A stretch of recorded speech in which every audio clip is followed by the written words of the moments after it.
Now we go to the other book, The Game of Life. And इसमें हम जो chapter कर रहे हैं वो इंट्यूशंस एंड हंचेस का करते हैं कि कैसे आप अपने सोल से पूछ सकते हो कोई भी अगर सवाल आपकी ज़िंदगी में है, अगर आपको बहुत अच्छा महसूस करना है, अगर आपको बहुत अमेजिंग करियर चाहिए, तो अपने सोल से बात करो। Soul, can you tell me how I can have the most successful career? Can you take me to the place that is meant for me to grow and thrive? अपने आप से बात करना।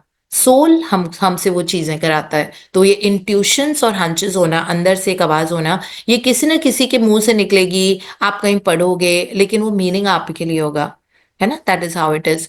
तो हम अब आगे पढ़ना शुरू करते हैं। कल हमने जो पढ़ा था, हमने डेस्टिनी, एस्ट्रोलॉजी और न्यूमरोलॉजी के बारे में पढ़ा था, जिसमें हमको फ्लोरेंस कॉवल्शन ने बताया था that if you really go to astrologers and if you go to numerologists, they will not, nobody can tell and predict anything about anyone else. तो उन्होंने एक एग्जाम्पल बताया था that एक आदमी था, वो अपना एस्ट्रोलॉजी चार्ट, उसके हिसाब से उस आदमी को अभी तक मर जाना चाहिए था।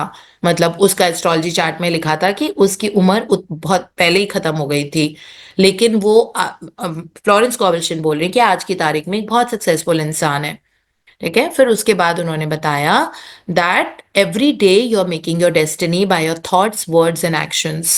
सो nobody can tell your destiny at the time of the horoscope when you were born, है ना? May be you were born 40 years ago, may be you were born 50 years ago, तो उस वक्त आपकी कोई डेस्टिनी, बहुत कार्मिक अकाउंट उसके बाद हमने एक एक मोमेंट, पावर नाउ के मोमेंट में होती है, जिसपे किताबें लिखी हुई है। पता नहीं हम क्यों पीछे मुड़ के देखते हैं, या जब एस्ट्रोलॉजी चार्ट बने थे, वो सब करने। आप अपनी डेस्टिनी खुद बनाइए, और आप अपने इस वक्त जो आप कर रहे हो, इस वक्त जिस एनर्जी में आप वाइब्रेट कर रहे हो, फ्रीक्वेंसी में, उस हिसाब से आपका नेक्स्ट मोमेंट आता है। अगर आप इस वक्त इनसिक्योरिटी में हो, दैट मेरे साथ ये हो सकता है, वो हो सकता है, I am feeling this, I am feeling that, पता नहीं कैसे होगा, क्यों होगा, तो अब आप वो अट्रैक्ट करोगे। यूनिवर्स को ये तो नहीं पता होता ना कि आप सही बोल रहे हो कि गलत बोल रहे हो कि क्या बोल रहे हो। वो वॉट एवर यू से इट अग्रीज, वॉट एवर, है ना? सबकॉन्शियस माइंड इसी तरह से ट्रेंड होता है कि आपने जैसे ही बोला that I I don't want sickness, तो वो डोंट वांट नहीं सुनता, वो की वर्ड पे फोकस करता है, सिकनेस, तो वो सिकनेस आपकी जिंदगी में आ जाएगी, है ना? इस तरह से अगर आप किसी भी चीज की इनसिक्योरिटी, आप सोच रहे हो कि this thing will go away, और इसको ऐसे करना, रेजिस्टेंस आ रहा है, वो चीज आपकी जिंदगी में आ जाएगी। उसको ये नहीं पता होता कि ये तो इसके लिए सही है, ये इसके लिए गलत है, ये नहीं पता होता। तो सबकॉन्शियस माइंड को ट्रेन करना, अच्छे से ट्रेन करना बहुत जरूरी होता है। और ट्रेन हम सिर्फ इसलिए कर रहे हैं, I am successful in all areas of my life. I'm so glad that I have such a wonderful, robust health. I have amazing relationships in my life. I have a beautiful partner who makes me feel loved every single day of my life. My wealth and prosperity is constantly increasing in my life. The more I spend money, the more I receive multiplied. I give and receive only love from every person I meet. My life is so full of miracles. ये सारी चीजें repeat कर करके subconscious mind इनको pick कर लेगा, क्योंकि ये रेपिटेटिव वाली चीजें होती है। जो रेपिटेटिव वाले आपके थॉट्स हैं, दो रेपिटेटिव चीजें होती है, जो वर्ड्स होते हैं, वो आपके सबकॉन्शियस माइंड में चले जाते हैं। ये साइंस है ना? This is how it operates. तो अगर रेपिटेटिव वर्ड्स इनसिक्योरिटी वाले थे, लेट्स सी, पता नहीं क्या होगा, है ना? Why do we have to say that, पता नहीं क्या होगा? अब आपने डाउट का एंगल डाल दिया है, अब आपको वो चीज नहीं मिलेगी। इट्स नॉट पता नहीं क्या होगा, it's like I am definitely winning, this is very clear, I don't know, I am going to be here, this whatever, but I will be a winner. Winning is the only option I have. I don't have any other option. I don't know any other thing. I just know how to win. I only know how to win. I only know how to be successful. I'm successful in all areas. In health, I'm successful. In wealth, I'm successful. This is this has to be the kind of self-talk. है ना? तो यही Florence कॉवल्शन बता रही हैं। फिर उसके बाद इन्होंने एक और किताब लिखी है, your word is your bond, वो भी किताब लिखी हुई है। उसमें बताया उन्होंने, अपने शब्दों का ध्यान रखो। I have a wonderful job in a wonderful way. I give wonderful service for a wonderful pay. है ना? और वो वाली जो किताब है, वर्ड इज ए वर्ड, उसमें वंडरफुल वर्ड को उन्होंने मैजिकल कर दिया है। I have a magical job और magical business in a magical way, for which I give magical service for a magical pay. उस वाली किताब में इन्होंने वंडरफुल को मैजिकल कर दिया है। तो सोचो, अगर ये वाले शब्द यूज करते रहेंगे तो जिंदगी कितनी ज्यादा, मतलब सबकॉन्शियस माइंड में सारी प्रोग्रामिंग वैसी होगी ना। और वही फायर होगा पूरी बॉडी में। न्यूरल न्यूरल फायरिंग होती है, हमारे जो ब्रेन के सेल्स होते हैं वो पूरे हर एक बॉडी के सेल में कनेक्टेड होते हैं, टो तक, लास्ट टो, पैरों तक, पैरों का अंगूठा वहां तक। और वही चीज फायर होगी, है ना, that I have a wonderful job और I have a wonderful business in a wonderful way, for I give wonderful service for a wonderful pay और मैजिकल पे और whatever you have to say. So that is how it is. हम आगे पढ़ते हैं इसका। हाँ जी, शुरू करें। Hello, ma'am. Hello, everyone. Hi mega. Uh, as man becomes spiritually awakened, he recognizes that any external inharmony is the correspondence of mental inharmony. If he stumbles or falls, he may know he is stumbling or falling in consciousness. One day, a student was walking along the street condemning someone in her thoughts. She was saying mentally, that woman is the most disagreeable woman on earth. When suddenly three Boy Scouts rushed around the corner and almost knocked her over. She did not condemn the Boy Scouts, but immediately called on the law of forgiveness and saluted the divinity in the woman. Wisdom's ways are ways of pleasantness, and all her paths are peace. या When तो one 1 second mega. तो इसमें ये example लिखा हुआ है कि कोई भी अगर आपको बाहर अपनी जिंदगी के आसपास किसी इंसान में, चाहे वो आपके इन लॉज हैं, आपके पेरेंट्स हैं, आपके भाई बहन हैं, आपके वर्क कोलीग्स हैं, if you are seeing disharmony in them, इसका मतलब है डिसहार्मनी हमारे अंदर है। हम जिस जिस चश्मे से देखेंगे ना वही हमको नजर आता है। We see the world as we are. Okay, तो इसमें फिर एग्जाम्पल बताया है कि एक दिन एक फीमेल थी जो इनकी स्टूडेंट भी थी, अपने स्टूडेंट या पेशेंट्स जो भी बोलती थी, स्टूडेंट्स को ट्रीटमेंट देती थी ना, फ्लोरेंस कॉवलशिन। तो बताती थी कि एक दिन इनकी कोई स्टूडेंट थी, वो उनके दिमाग में ना किसी और फीमेल के लिए बहुत गंदे विचार आ रहे थे, मतलब उनको कंडेम कर रही थी कि वो कितनी बेकार औरत है, ऐसे करती है, वैसे करती है। ऐसे कर करके वो सड़क पे चल रही, she was walking on the road, लेकिन उनके विचार गलत थे उस फीमेल के बारे में, किसी जो भी रैंडम फीमेल थी उनके बारे में, कि उसने ऐसे किया, अच्छा नहीं किया, ये नहीं किया, सो गॉड ने उसी वक्त, law of cause and effect तो हमेशा काम कर रही होती है। कुछ लड़के आए जो मस्ती कर रहे थे, उन्होंने उसको एकदम से गिरा दिया, मतलब वो ठोकर लग के जो गिर जाते हैं ना, शी स्टम्बल्ड और whatever, she had slight fall.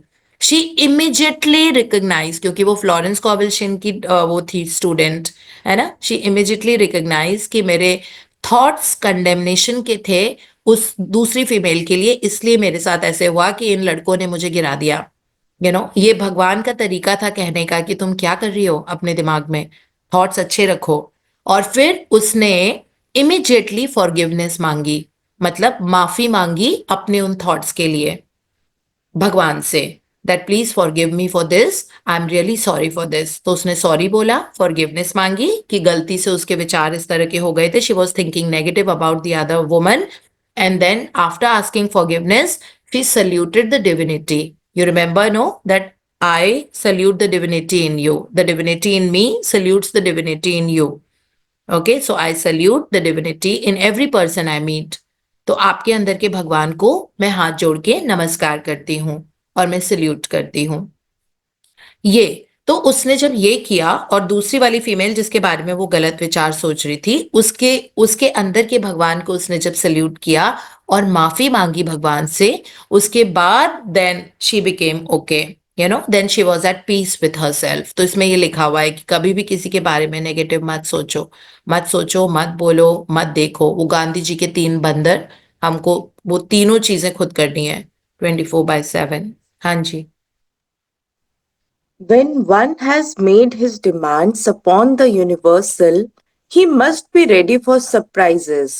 Everything may seem to be going wrong when in reality it is going right. For example, a woman was told that there was no loss in divine mind. Therefore, She could not lose anything which belonged to her. Anything lost would be returned or she would receive his equivalent. Several years previously, she had lost $2,000. She had loaned the money to a relative during her lifetime, but the relative had died, leaving no mention of it in her will.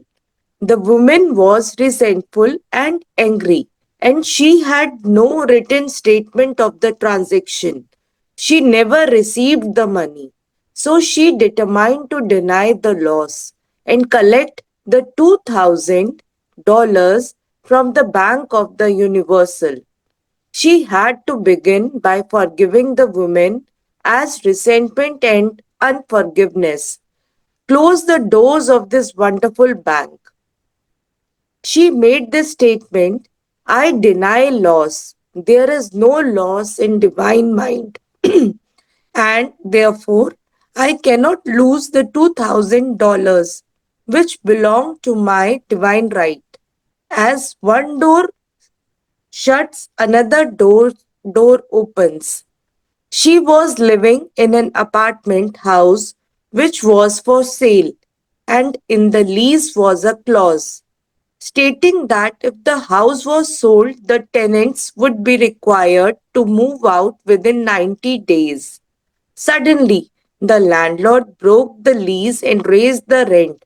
Again, injustice was on her pathway, but this time she was undisturbed. She blessed the landlord and said, as the rent has been raised, it means that I will be the much richer, for God is my supply. New leases were made out for the advanced rent, but by some divine mistake, the 90 days clause had been forgotten. Soon after, the landlord had an opportunity to sell the house. On account of the mistake in the new leases, the tenants held possession for another year. The agent offered each tenant $200 if he would vacate. Several families moved, three remained, including the women. A month or two passed, and the agent again appeared. This time he said to the women, will you break your lease for the sum of $1,500? It flashed upon her. Here comes the $2,000. She remembered having said to friends in the house, we will all act together if anything more is said about leaving. So her lead was to consult her friends. These friends said, well, if they have offered you 1500, they will certainly give you 2000. So she received a check for $2,000 for giving up the apartment. It was certainly a remarkable working of the law, and the apparent injustice was merely opening the way for her demonstration. It proved that there is no loss, and when man takes his spiritual stand, he collects all that is his forms. This from this he collect all that is his from this great reservoir of God. I will restore to you the years and locusts have eaten. The key is to have a dream that inspires us to go beyond our limits. Robert Kriegel. Yeah, that's it. Thank you so much, Megha, for reading so beautifully. Thank Thank you, you. ma'am. या कितना beautiful ये वाला experience है इसमें ये है मतलब this female was so wonderful so initially हुआ क्या था कि इसने किसी रिलेटिव को $2,000 दिए थे एज अ लोन किसी रिलेटिव को जरूरत थी तो this female gave $2,000 to that relative उसका कोई डॉक्यूमेंटेशन तो हुआ नहीं है ना जब रिश्तेदारों को पैसे देते हैं तो कोई लिखी पढ़ी तो होती नहीं है so there was no legal document that was made and that relative died and did not return the money back. Now she needed the money, but वो relative की death हो गई थी. कुछ लिखा पढ़ा नहीं था, तो इसको बड़ा गुस्सा आया कि ये ऐसे कैसे। लेकिन वो फिर फ्लोरेंस कॉवल्शिन के पास गई। फ्लोरेंस कॉवल्शिन ने उनको समझाया कि डिवाइन लॉ में there is no loss, there is only gain. Okay, there is no lag, there is no loss, there is only. और वैसे भी एक दरवाजा जब बंद होता है तो दूसरा दरवाजा खुल जाता है, जैसे इसमें लिखा हुआ है ना, when one door shuts the other door opens. So then she said that you have to just bless that person and you have to bless the money. You don't have to think anything negative about the money. And she kept telling herself that by the divine law, there is, I deny the fact that there is any loss, that I have lost the money. I am receiving $2,000 by the divine law. Okay, फिर उन्होंने अपने आप को बोला कि मुझे पता है कि मेरा वो वाला दरवाजा बंद हो गया है, लेकिन a beautiful new door is about to open. उन्होंने अपना माइंडसेट चेंज कर लिया इस लड़की ने। और ये बहुत श्योर थी कि उसको कहीं ना कहीं से $2,000 उसके मिल जाएंगे। ठीक है, अब हुआ क्या, कैसे मिले, बड़ा ड्रामेटिक इवेंट है ये। कि वो जिस घर में रहती थी, रेंटेड अपार्टमेंट था।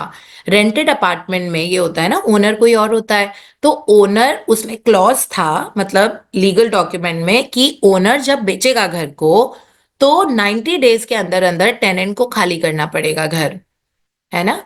और तो फिर उसके बाद यही हुआ, अब ओनर ने डिसाइड किया कि उसको घर बेचना है। और इसको ये था कि शी वॉज वरिंग, एक बार सोच रही थी। तो but then she said that, तो उसने लैंडलॉर्ड पे उसको गुस्सा आ रहा था या जो भी आ रहा था, but then she decided that I will not get into the negative zone, I will not get into negative energy. She started blessing the landlord.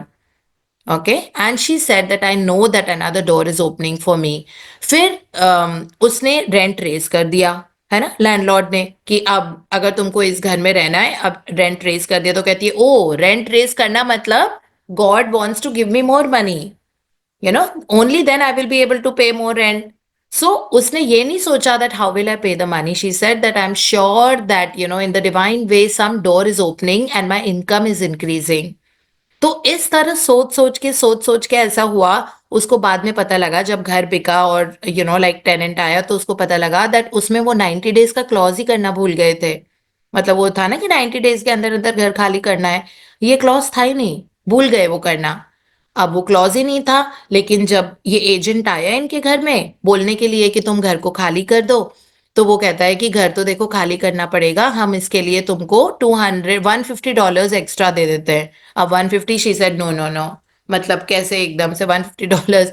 तो उसके बाद वो आके कहते हैं, अच्छा ठीक है, $1,500 देंगे इसी घर के हम आपको, तो आप घर खाली कर देना 90 डेज में। तो $1,500, तो इसने अपनी फ्रेंड्स को कंसल्ट किया, तो फ्रेंड्स ने बोला उसको कि देखो, अगर वो $1,500 तुमको दे रहा है ना, तो वो 2,000 भी दे देगा। और ये जो तुम्हारे 2,000 तुमने उस रिलेटिव को दिए थे ना, ये God is opening up the way for that $2,000 to come now in your life. अब तुमको मिल जाएंगे इस घर के। फिर उसने अपने आप ही आके एजेंट ने बोल दिया कि ठीक है, $2,000 ले लो and then you can vacate the house, that way. And इसको वो पैसे मिल गए, वो पूरा चेक मिल गया। और इसको बाय डिवाइन राइट मतलब इनकम भी बढ़ गई। And she moved into a beautiful house with her friends, friends के साथ शेयर करती थी अपार्टमेंट। तो इस तरह से इसमें जो यही लिखा हुआ है, दैट लॉस तो कभी होता ही नहीं है ना। जब आप अपना स्पिरिचुअल स्टैंड लेते हो, मतलब you are still blessing, you are still sending radiating love and peace and growth and success to the other person, दूसरे इंसान को love, peace, growth and success से जब आप लगातार ब्लेस कर रहे हो, तो रिजर्वॉयर ऑफ गुड आपकी जिंदगी में आएगा। from the realm of God, we will get the reservoir of good. So that is what it says, I will restore to you the years the locusts have eaten. मतलब अगर दीमक ने खा भी ली है कोई चीज, आपकी जिंदगी की कोई भी चीज, it could be health, wealth, happiness, relationship, whatever, but God says, it says that I will restore even that to you. जो चीज आपकी दीमक खा चुके हैं, हम वो भी आपके लिए नई लाके दे देंगे, है ना। This is what God is telling to us, that वो चीज भी I will restore for you that the locusts have eaten. Then it says the key is to have a dream that inspires us to go beyond our limits, right? Beyond our limit in working in for ourselves, not fixing the outside situations. अपने ऊपर चाहे कितना भी negative लग रहा हो, अपने आप अपनी एनर्जी को गिरने मत दो। Just thank you, I love you. मन में ऐसे सोचने से कुछ जा तो नहीं रहा हमारा ना। So we're just saying thank you, I love you, thank you, I love you. I know this is a wonderful and I bless this person and the divine in me salutes the divine in you.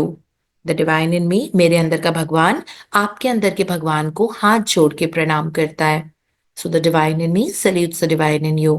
I am at peace with myself, with so and so and with the whole world. है ना? इस तरह की चीजें करने की वजह से आप देखोगे आपकी जिंदगी के दरवाजे खुलने लग जाएंगे. And that is how one ways. This is beautiful way of living the life. किसी चीज की चिंता करने की जरूरत नहीं है. हर चीज उस वक्त लगता है कि अरे ये गलत हो रहा है, लेकिन वो एक्चुअली गलत नहीं होता है. वो actually there is always a way, you know, like कोई चीज यूनिवर्स ऑर्केस्ट्रेट कर रहे हैं ताकि वो चीज हमारे लिए बहुत अच्छी हो.